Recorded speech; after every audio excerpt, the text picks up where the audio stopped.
good morning, students. Today we will read about formation of words, and this topic is for class 3 and upwards. This is for the students of class 3 and upwards. Just watch. In last class, we told you about words. शब्द. शब्द क्या है? जैसे आपने पढ़ा कि वर्णों के सार्थक मेल को शब्द कहते हैं। वर्णों के सार्थक मेल को शब्द कहते हैं। यानी in English we say the group of words, group of meaningful letters and group of letters that gives a sense, or in short we say that sensible group of letters is a word. This is word is called a word. Hence, group of letters, it means words contain letters. यानी सब में क्या होते हैं? Word होते हैं। जैसे alphabets आप लोग जानते हैं, इंग्लिश में अल्फाबेट्स कहते हैं और हिंदी में उसको वर्ड कहते हैं।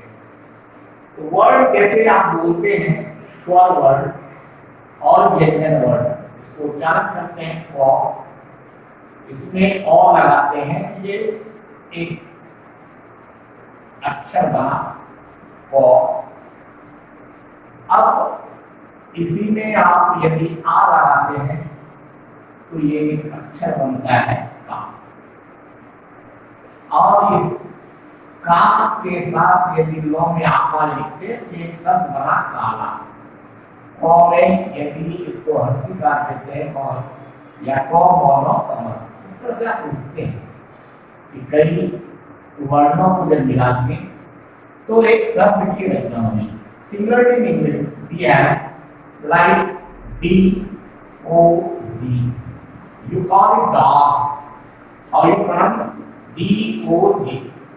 Here O is there. D U Z. You call it duck. O and U.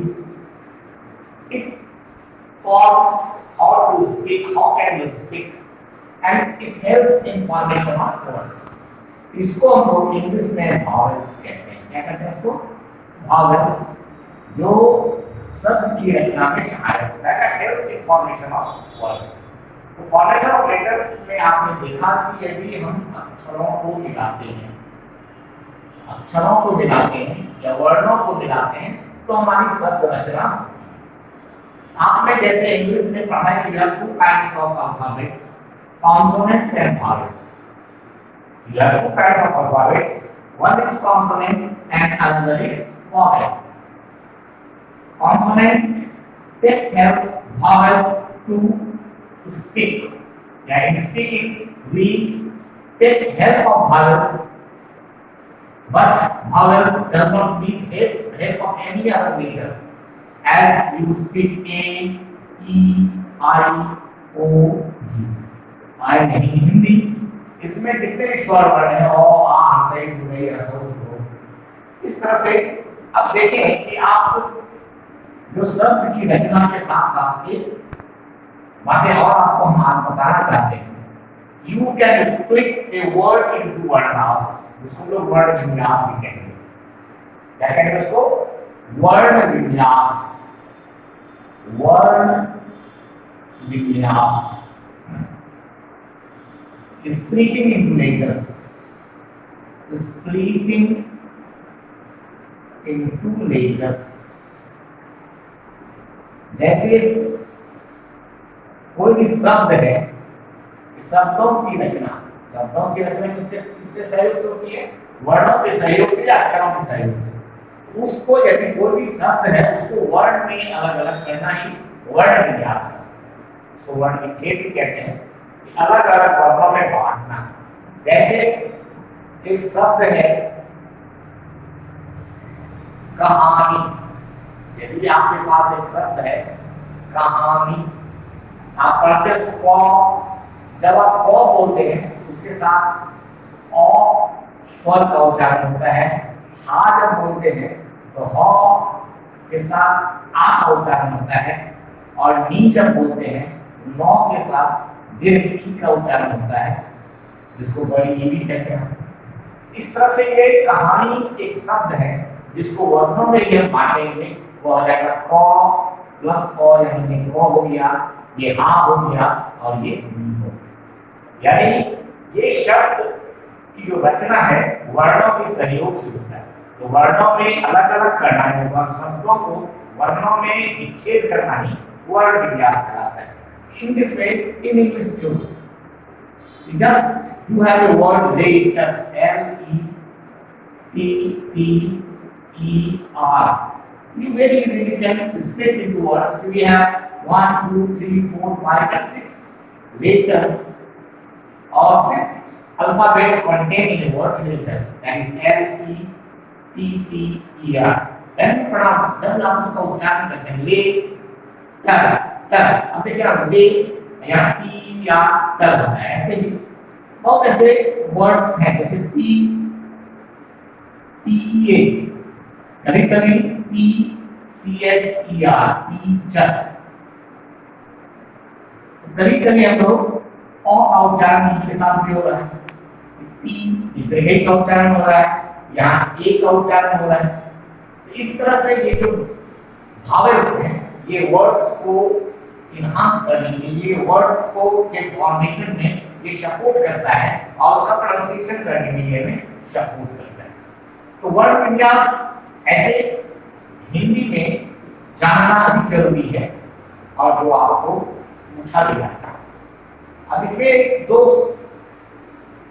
अक्षर, जैसे आप पढ़ते हैं संयुक्त अक्षर, ये क हलंत देने का मतलब है, जैसे आप कहते हैं क और य आकार क्या, कैसे बोलते हैं इसको, क्या बोलते हैं, पूरा कया नहीं बोलते हैं ना, तो इसको हम लोग संयुक्त अक्षर कहते हैं। क्या कहते हैं इसको, जिसमें अ की मात्रा नहीं हो या कोई भी भावेल्स की मात्रा यदि नहीं हो तो वह जो अक्षर बनता है व्यंजन, उस व्यंजन को हम लोग संयुक्त अक्षर कहते हैं।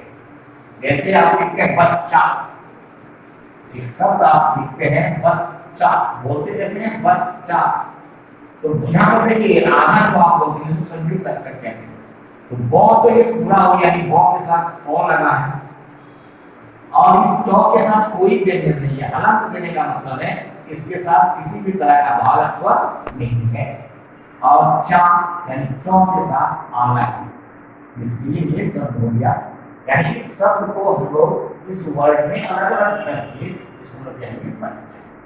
अब आप देखें कुछ ऐसे शब्द अक्षर हैं जिसको लोग संयुक्त अक्षर कहते हैं, जैसे अक्षर। आपको हमने एक दिन बताया था कि एक वर्ड है अक्षर, एक वर्ड है त्र और एक वर्ड है क्यों।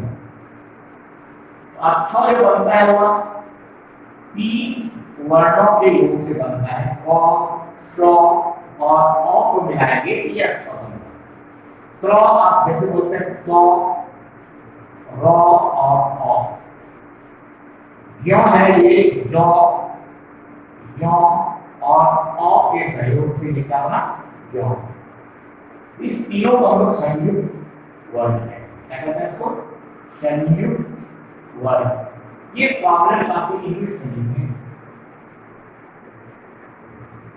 अब इस तरह का जैसे आपको स्पीक करना है विज्ञान, ये एक शब्द है जिसको यदि हम वर्ड में अलग अलग करेंगे, आप देखें वी आप बोलते हैं, बोल बोल के आप पढ़ेंगे तो बहुत आसान हो जाएगा। वी यानी वो के साथ कौन सी मात्रा है, हर्षई की मात्रा है, छोटी ही जिसको कहते हैं वी, वो में हर्षई या। अब व्यो को देखिए यहाँ पर कि व्यो में कौन कौन सा वर्ड लगा हुआ है, जो, यो और ओ लगा हुआ है, लेकिन यहाँ पर आ है तो इसलिए आ लगा देंगे, यानी जो यो और आ से क्या बनेंगे या, नो के साथ नो और की मात्रा। ये दैट इज स्पीकिंग ऑफ विज्ञान, वी जान, ज य आ न अ। ऐसे ही जैसे हम आप लिखते हैं छात्र, छत्री, एक शब्द है छत्री। अब देखिए अक्षर, अक्षर में क्या क्या लगा हुआ है, क श और अ, इन वर्णों के योग से अक्षर बना। अब त्रि, क में क, र और ह्रस्वई है, य और अ के योग से यानी एक वर्ड बना छत्री, यानी हो गया छ त्रि य छत्री। वैसे ही जैसे एक शब्द आप लेते हैं त्रिभुवन, शब्द क्या हो गया त्रिभुवन। त्रिभुवन क्या है, त्रि तो र और हस्वई है, इसलिए हस्वई की मात्रा लगाएंगे, भू इसमें भ के साथ हर्षों की मात्रा होगी, वो के साथ अ की मात्रा होगी और नौ के साथ अ की मात्रा होगी। You can very easily understand जब आप बोलते हैं कि हिंदी में जैसे 13 स्वर वर्ड 30 और हंसाई हो गई हो, आप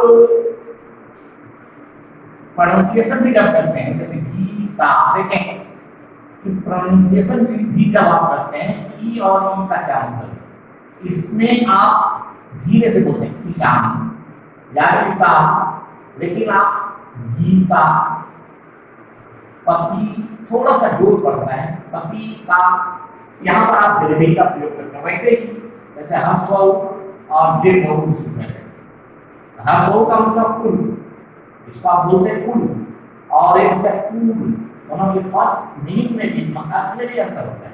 अभी ऐसे उच्चारण करते कुल, उसका कुल बहुत अच्छा है और वह तालाब के कुल पर खड़ा है, कुल इतना योग होगा, कुल और कुल दोनों में थोड़ा बहुत प्रोनाउंसिएशन में फर्क आता है। जैसे आप बोलते हैं जूता, जूता, ये बड़ी नहीं, हर्षवई है, दीर्घई है, ऊ है, हर्षव है और दीर्घ है। वैसे अ है, आ है, यानी दीर्घ मात्रा है और हर्ष और दीर्घ का मतलब है छोटा, छोटे जिसका उच्चारण थोड़ा कम धीरे होता है और उच्चारण में बड़ा होता है। तो वैसे एक शब्द है, अक्षर है जैसे वी, क्या बोलते हैं उसको, वी, वी का प्रोनाउंसिएशन आप कैसे करते हैं, प्र, तो वी का उद्धरण प्र, ये यहाँ पर स्वर की मात्रा हो गई प्र, कृपा, कृपा, ये सारे, इन सारी चीजों को आपको जानना होगा ताकि आप अच्छी तरह से बोल पाए, आपका प्रोनाउंसिएशन सही हो पाए। तो इस वे we understood how to split a words into letters, यानी किसी भी शब्द को वर्णों में कैसे अलग अलग करेंगे, इसी को हम लोग वर्ण विन्यास कहते हैं। आप देख रहे हैं, आपको स्वर मात्रा को बताएं अ, आ, ई, यहाँ पर बहुत रही है कि अब नहीं लगा, यहाँ आ है तो आ की मात्रा लगी, अ है तो अ की मात्रा लगी। वैसे ही आपको हमने ज्ञान के साथ बताया, ये संयुक्त वर्ण है, जिसका अक्षर है क श अ लगता है, र है तो ड र अ लगता है, य है तो ज य अ। इन सारी चीजों पर आप ध्यान देंगे और आप बोल बोल के पढ़ेंगे, बोल बोल के भी पढ़ेंगे तो आप क्या जो है सब जानने के प्रति वो खत्म हो जाएगी, समाप्त हो जाएगी। और दूसरी बात क्या है कि आप अच्छी तरह से समझ पाएंगे कि कैसे हम किसी भी शब्द का प्रोनाउंसिएशन कर पाएंगे और आप सही लिख भी पाएंगे। सही लिखने के लिए सही बोलना आवश्यक है, इसलिए आप इसे ध्यान देंगे और जो होमवर्क आपको मिले इस सिलसिले में आप उसको बनाएंगे। Thank you. Dear students, today we will learn about noun, and this is from class 2 and upwards. You are very familiar with noun. Noun सभी को पता है, इसको हिंदी में लोग कहते हैं संज्ञा। हिंदी में क्या कहते हैं, संज्ञा।